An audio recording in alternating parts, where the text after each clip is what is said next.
আমার একটা প্রশ্ন ছিল, যদি একটু কেউ উত্তর দিতেন। যেহেতু এখন বর্তমানে পৃথিবীর মধ্যে খ্রিস্টানদের সংখ্যাই বেশি, তাহলে সেক্ষেত্রে তো ওই ধর্মটাই সত্য হওয়ার কথা, তাই নয় কি? সম্পূর্ণটা ডাহা মিথ্যা। তো আপনি কি জানেন বর্তমানে খ্রিস্টানদের সবচেয়ে নাস্তিকদের সংখ্যা কোন ধর্ম বেশি? খ্রিস্টান ধর্ম। খ্রিস্টান ধর্মে আর ইউরোপ আমেরিকা যতগুলো খ্রিস্টান বসবাস করে তাদের 80% হইতেছে নাস্তিক। অর্থাৎ তারা বাইবেল বিশ্বাস করে না, যিশুকেও বিশ্বাস করে না। দেখা যেতেছে সাদা চামড়া কিন্তু সে হচ্ছে নাস্তিক। তাহলে আপনি কোন যুক্তিতে বলেন যে এদের সংখ্যা বৃদ্ধি পেলে যে এরা হয় হলো খ্রিস্টান? ওরা, ওদের নাম খ্রিস্টান হইতে পারে। আচ্ছা, আমি কিছু জানতে চাচ্ছি, সেটা হচ্ছে যে বাইবেল আমি মোটামুটি পড়েছি, কিন্তু না, যীশু আপনি ওইটা খ্রিস্টের পরে এমন জানবেন। আপনি যে প্রথম যে উদাহরণটা দিলেন বা যুক্তি দাঁড় করালেন খ্রিস্টান ধর্ম সত্যি হওয়ার ব্যাপারে, এটা কিন্তু দর্শন অনুযায়ী হচ্ছে একটা মানে ফেলাসি, মানে একটা হচ্ছে বিব্রতকর একটা কথা, মানে এটা গ্রহণযোগ্য হতে পারে না। মানে কোনো কিছু সংখ্যার দিক থেকে বিবেচনা করা যায় না। হ্যাঁ, সুতরাং এমন কোনো যুক্তি দিবেন না, মানে কথা বলার সময় রেফারেন্স ভিত্তিক কথা বলবেন, যেটা কিনা দর্শনও সাপোর্ট করে, বিজ্ঞানও সাপোর্ট করে, বা আপনার ধর্ম বা আমাদের ধর্ম সাপোর্ট করে। তাহলে প্রত্যেকটা ধর্মের মধ্যেই রুলস এর মধ্যে বা কিছু নিয়মের মধ্যে সেই ধর্মের লোকদেরকে আটকে রাখে, কিন্তু খ্রিস্টান ধর্ম তো সেই ক্ষেত্রে স্বাধীন।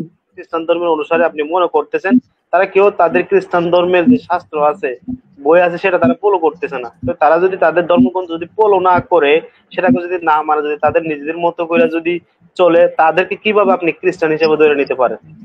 কিন্তু আচ্ছা, আপনি তাদেরকে তো তাদের নিয়ম নীতি থেকে মুক্ত করা হয়েছে, কারণ নতুন নিয়মটা আসছেই তো পুরাতন নিয়ম বাতিল হওয়ার জন্য, সেটা ভালো এইখানেও মতো। আমি আপনার সাথে অবজেকশন জানাচ্ছি, কারণ যিশু নিজেই বলছে 5:17, গসপেল অফ ম্যাথিউ 5:17, যে তোমরা ভেবো না বা মনে করো না আমি বাতিল করতে নয় বরং পূর্ণ করতে এসেছি।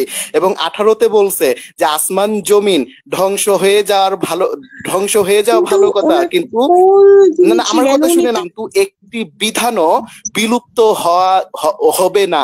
তো জিসাস বললো আমি বাতিল করতে নয় পূর্ণ করতে এসেছি, এমনকি আসমান জমিন ধ্বংস হয়ে যাবে কিন্তু একটা বিধানও বাতিল হবে না। তাহলে আমি আপনার কথাটা মানবো নাকি জিসাসের কথাটা মানবো বলেন? আমি বলছি যে পৌলকে তো উনি পরবর্তীতে দেখা দিয়েছে, তাই না? পরে উনিই তো বললো যে বিধিবিধান বাতিল স্বপ্নের মাধ্যমে।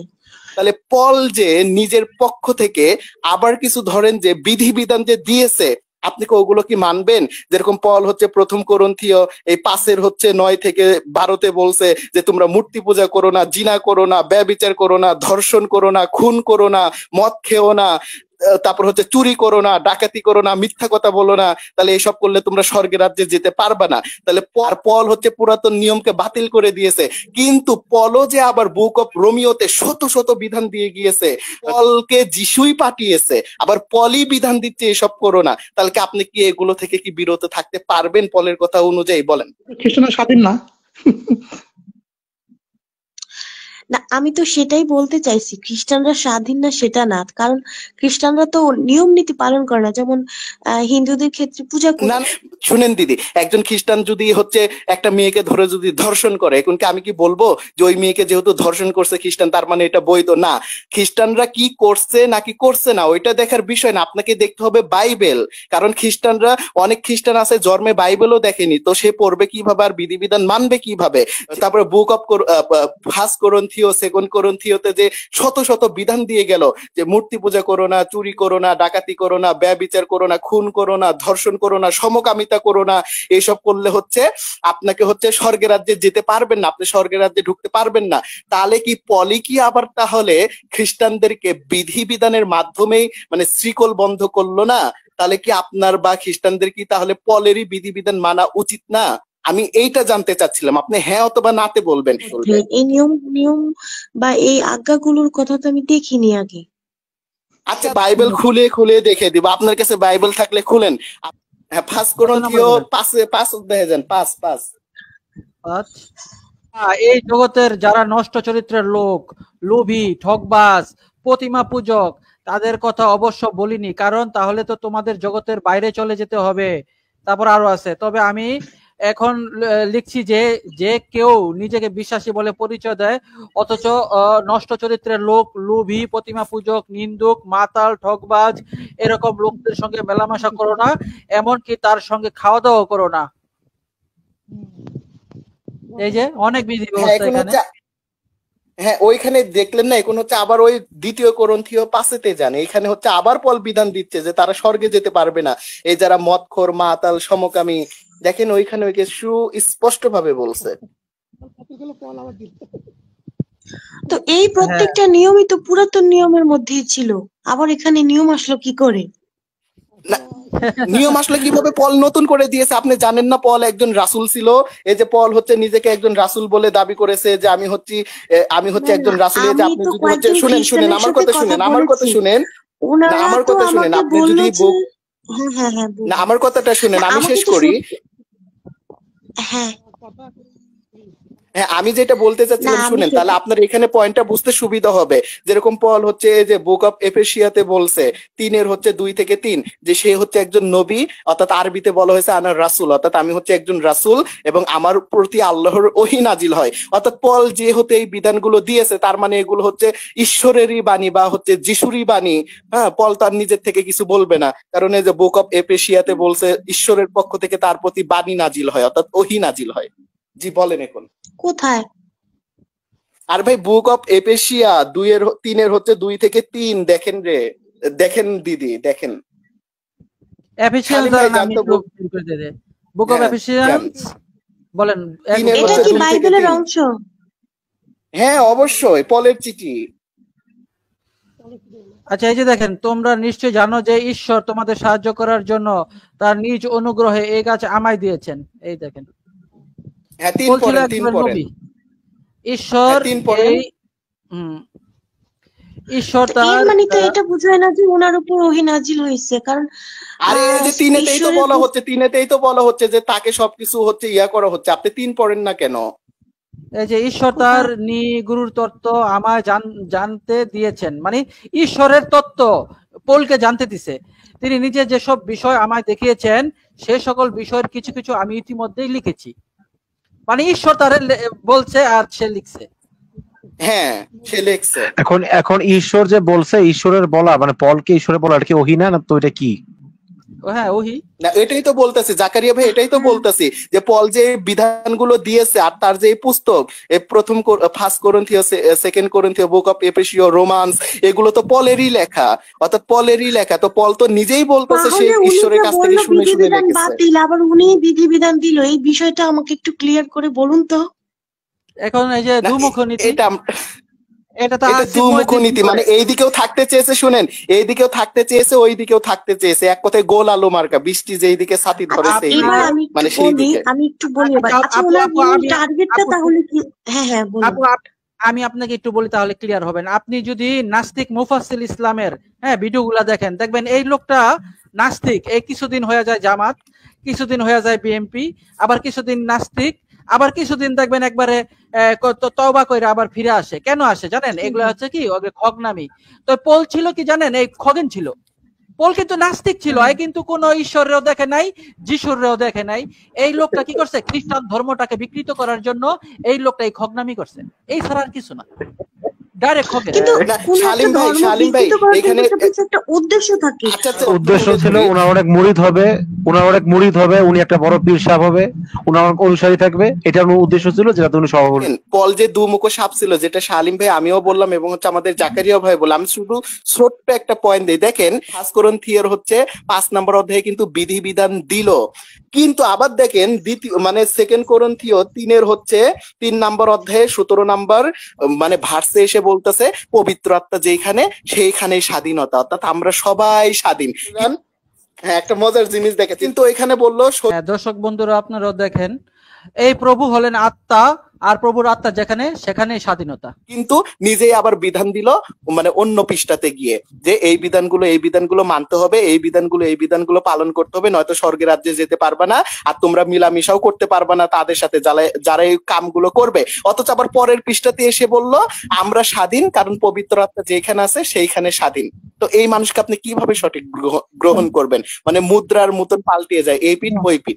আপনি কি নিউ ওয়ার্ল্ড বোঝেন? নিউ ওয়ার্ল্ড অ্যাক্টিভিস্ট এটা বোঝেন? নিউ ওয়ার্ল্ড, আপনি বর্তমানে যেই ওয়ার্ল্ডটা আছে এই ওয়ার্ল্ডটা ওরা চায় না, ওরা একটা নতুন ওয়ার্ল্ড চায়, যে ওয়ার্ল্ডের মধ্যে কোনো রকমের ঈশ্বরের দেওয়া বিধিবিধান থাকবে না, কোনো ধর্ম থাকবে না, হ্যাঁ মানুষ মানে সেকুলারিজম যেটা, এই পোল কি করছে, সেকুলারিজম প্রতিষ্ঠা করার জন্য সে এরকম ভাবে ধর্মগুলোর বিকৃতি করত। আপনি কি জানেন যে আপনার এই যে ইহুদি ধর্মটা, এটা কিন্তু একটা এক্সট্রিমিজম ধর্ম, মানে মৌলবাদী ধর্ম। ইসলাম ধর্মটা তো এরকম, তারা মূল বিষয়গুলো মেনে চলে, অবজেক্টিভ মোরালিটি মেনে চলে।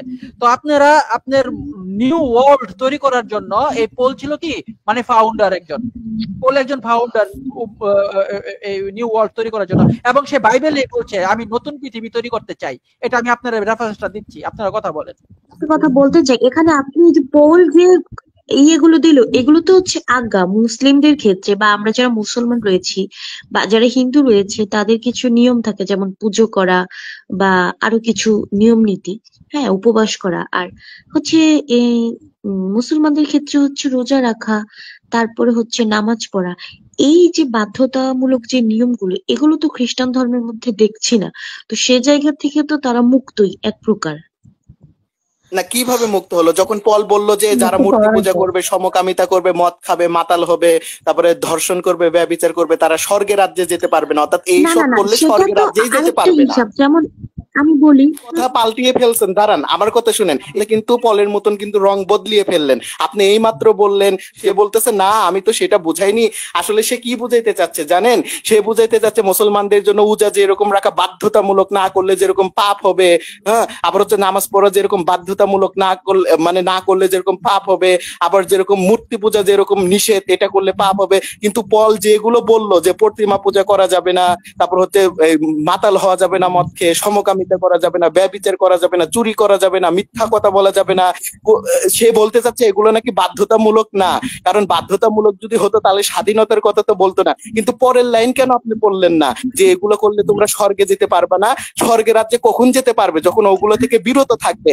এখানে কি এটা বলা হচ্ছে যে তোমরা এগুলো করবে আবার স্বাধীনতাও পালন করবে, তাহলে স্বর্গের রাজ্যে যেতে এগুলোর পারবে? কথা আছে, প্রত্যেকটা ধর্মে এগুলোর কথা আছে। কিন্তু দেখেন খ্রিস্টান ধর্মের মধ্যে আমি যেটা দেখলাম সেটা হচ্ছে যে অন্যান্য সব ধর্মের মধ্যে যে রিচুয়ালস গুলো আছে করতে হয় বাধ্যতামূলক, যেগুলো না করলে স্বর্গরাজ্যে তো প্রবেশ করা যাবে না, বরং নরকে যেতে হবে। সেটা তো খ্রিস্টান ধর্মের মধ্যে দেখছি না। এগুলো করলে তো স্বর্গরাজ্যে যাওয়া যাবে না, সেটা আমি বুঝলাম, ঠিক আছে, এগুলো পাপ। কিন্তু তার পাশাপাশি যে এক্সট্রা যে কাজগুলো আছে, যেমন এই যে মুসলমানরা যেমন নামাজ পড়ে, রোজা রাখে, মেয়েদের জন্য পর্দা ফরজ, ছেলেদের জন্য চোখের পর্দা ফরজ, বা এগুলো তো বাইবেল অনুযায়ী তো নারীদের পর্দা ফরজ। পল তো নিজে বলছে, শুনেন, পল তো নিজেই বলছে যে সকল নারীরা মাথায় কাপড় দেয় না তার মাথার চুল নেড়া করে দাও। তো নেড়া করে দাও কি ভালো জিনিস? কি শুনেন, পল বলছে। আচ্ছা সালিম ভাই দেখিয়ে দেন তো, দেখিয়ে দেন তো। এটা বলে পল বলে নাই, দেখিয়ে দেন তো। দেখেন আমি একটু পড়ি তাহলে আপু, একটু আপনি দেখেন। হ্যাঁ, এই যে কিন্তু যে স্ত্রী লোক মাথা না ঢেকে প্রার্থনা করবে বা বাবামানি বলে, সে তার নিজের মাথার অপমান করে, সে মাথা মোড়ানো স্ত্রী লোকের মতো হয়ে পড়ে। স্ত্রী লোক যদি তার মাথা না ঢাকে তবে তার চুল কেটে দাও, মানে চুল কেটে ফেলাই উচিত। কিন্তু চুল কেটে ফেলা বা মাথা নেড়া করা যদি স্ত্রীর পক্ষে লজ্জার বিষয় হয় তবে সে তার মাথা ঢেকে রাখুক। হ্যাঁ, এই যে দেখছেন একেবারে সুস্পষ্ট ভাবে। তো আপনি কি এখন মাথা ঢেকে রাখছেন নাকি মাথার উপরে কোনো কাপড় নাই? এখানে তো বলা নাই যে, এখানে তো কোরআনের মধ্যে যেরকম একটা ফরজ আইন দিয়ে দেয় যে মেয়েদের জন্য পর্দা করা এটা একদম ফরজ। তারা যদি তাদের মুখ না ঢাকে, হাত না ঢাকে, চুল না ঢাকে, তাহলে তাদেরকে নরকে যেতে হবে। আরে দিদি, ওইখানে তো পল তো ফরজ করেই দিল। শুনেন, ফরজ তো এখানে তো করেই দিল যে তোমার অবশ্যই অবশ্যই মাথাতে কাপড় দিতেই হবে, যদি না দাও তাহলে চুল কেটে ফেলে দিতে হবে। যদি চুল কাটতে না চাও তবে হচ্ছে মাথাতে কাপড় দিতেই হবে, যে দিতেই হবে, এটাই তো ফরজ। কিন্তু সে তো বলে নাই যে এটা না করলে যে স্বর্গরাজ্যে প্রবেশ করতে পারবে না, তাই না? ভালো, নারীর চুল কেটে দেওয়া ভালো? চুল কেটে দেওয়া ভালো না, কিন্তু এটা তো পৃথিবীতে শাস্তি স্বরূপ হিসেবে, তাই না? এটার জন্য যে মৃত্যুর পর শাস্তি পেতে হবে এরকম কিছু তো এখানে উল্লেখ করা নেই, তাই না? ওটা আলাদা। পল আপনাকে খ্রিস্টান ধর্ম পালন করার জন্য বিধানটা দিচ্ছে, আপনি মানবেন না, তাহলে খ্রিস্টান তো হইতে পারবেন না। পল নিজে বিধান দিচ্ছে যে মাথা ঢাকতে হবে, আবার নিজে বলতেছেন যে এটা মাথা না ঢাকলে সমস্যা নেই, স্বর্গে যাওয়া যাবে। এটা কোন কথা হইলো? আচ্ছা, আপনি যদি গির্জার মধ্যে যখন যান তখন দেখবেন কি যারা সিস্টার আছে, যারা ধর্ম সম্পর্কে সচেতন, এরা কিন্তু মাথা ঢেকে রাখে। এই সিস্টার গুলো নান বলে, নানেরা হচ্ছে প্রকৃত খ্রিস্টান, নানেরা হচ্ছে প্রকৃত খ্রিস্টান, কারণ তারা পলের আজ্ঞা মেনে চলে। হ্যাঁ, একবারে শাস্ত্র মেনে চলে। ওই বন্ড খ্রিস্টানদের কথা বলতেছি না, যারা মানে সচেতন, যারা খ্রিস্টান ধর্ম মেনে চলে। যারা নান তাদেরকে দেখেন, তাদেরকে মাদার মেরিকে দেখেন। আপনি ইয়ের নাম, আপনি যে কি জানি নামটা, যে বাংলাদেশে কি জানি মাদার টেরেসা, দেখেন তো তার চুল কখনো দেখছেন? সে তো পালে অনুসারী, সেও তো কি মাথা ঢাকে, মাথা তেরেসা কখনো তো মাথা খোলা রাখে নাই। না এখন শুনেন, এখন আমি আমাদের এই দিদির বাক্য থেকে আমি কিছু পয়েন্ট পেলাম। হ্যাঁ, মানে এখন সে নিজেই সিদ্ধান্ত নিতে পারছে না যে পল যে বিধান দিচ্ছে আসলে সেটা মানা যাবে নাকি স্বাধীনতার কথা বলছে সেটা মানা যাবে। এটা হচ্ছে প্রথম পয়েন্ট। দ্বিতীয় পয়েন্ট হচ্ছে পল যেটা বলছে ওটা কি নিজের থেকে বলছে নাকি ওটা ঈশ্বরের বাণী। তৃতীয় নাম্বার বোঝা যাচ্ছে যে এই যে পল যেটা বলছে এটা মানলেও চলবে না মানলেও চলবে, তাহলে স্বর্গের রাজ্যে আপনার যাওয়া লাগবে না, মাথার চুল কেটে ফেলে মানে নেড়া হয়ে যান। হ্যাঁ, তাহলে 4 নাম্বার হচ্ছে সে বলতে চাচ্ছে যে ফরজ তো করেন, আসলে ফরজ আপনি বুঝেনি নাই, যেখানে একটা কর্মের জন্য শাস্তি উল্লেখ করতেছে সেটাই তো ফরজ। ফরজের জন্য শাস্তি থাকবে যে তুমি এই কাজ না করলে তোমার এই শাস্তি হবে, তার মানে ওইটা বাধ্যতামূলক, অর্থাৎ আপনার করতেই হবে, না করলে ওইটা ফরজ লঙ্ঘন হলো। ওই আপু চলে গেছে, আসবেন।